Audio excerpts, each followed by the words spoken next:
Girl, I say, if only life would lean our way.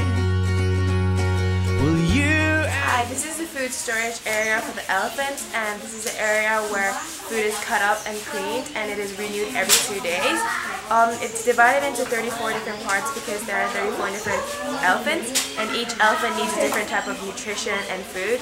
And the foods are pineapple, corn, watermelon, banana, and pumpkins. We'd run away to be wherever our adventure waits. And right now we're at the elephant camp and we're gonna take it to the barn.